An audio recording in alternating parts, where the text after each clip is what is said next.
Every now and then, an innovative and unique title will manifest out of the ether and take you completely by surprise. Such is my experience with Inertia Escape Velocity HD from Red Fly Studio. It's by no means a perfect game and has its fair share of issues, but the delightfully original mechanics in an endless void of imitations and clones was refreshing enough to put me in a forgiving mood. The simple premise of the game is that you crash your ship, and you must go about each level collecting enough scrap metal to repair it and move on.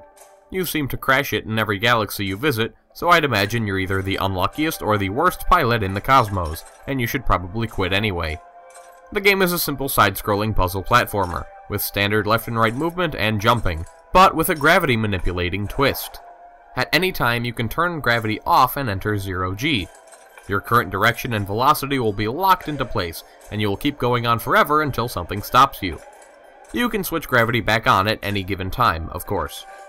Using this interesting mechanic, you'll interact with breakable force fields, gravity manipulation spheres, surfaces that either speed you up, slow you down, or stop you entirely, and more. Each level has 3 medals to achieve, one for completing it, one for collecting all the scrap, and one for doing the level within a certain time limit. The time limit ones are exceedingly difficult to achieve, even if you ignore the scrap, and getting all 3 medals on each level is quite the challenge. Luckily, the developers were kind enough to provide us with YouTube walkthroughs of each level. Now, this comparison might seem like a bit much, but bear with me. This game is like Braid, but with the gravity manipulation instead of time manipulation. I only mean that while Braid made use of nearly every conceivable time manipulation concept, this game makes use of a wide variety of gravity manipulation concepts. The games are very different, and this game isn't nearly the classic that Braid is, but they are similar in that regard. Unfortunately, the gravity manipulation mechanics are a bit too rough around the edges and can become very frustrating. I almost wish they mixed in more traditional platforming with their fancy gravity platforming, but it's understandable that they'd be proud of their mechanics and want to showcase them. The graphics are simple but well done with some pleasing visuals, and the soundtrack and sound design are good too.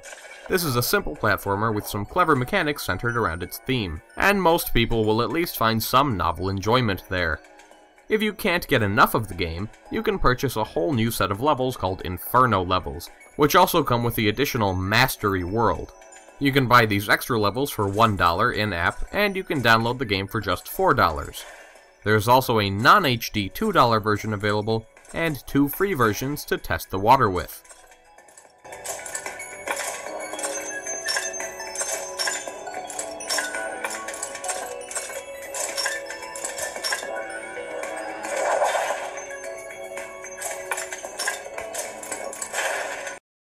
This has been Andrew with Appolicious.com, helping you find mobile apps you'll love.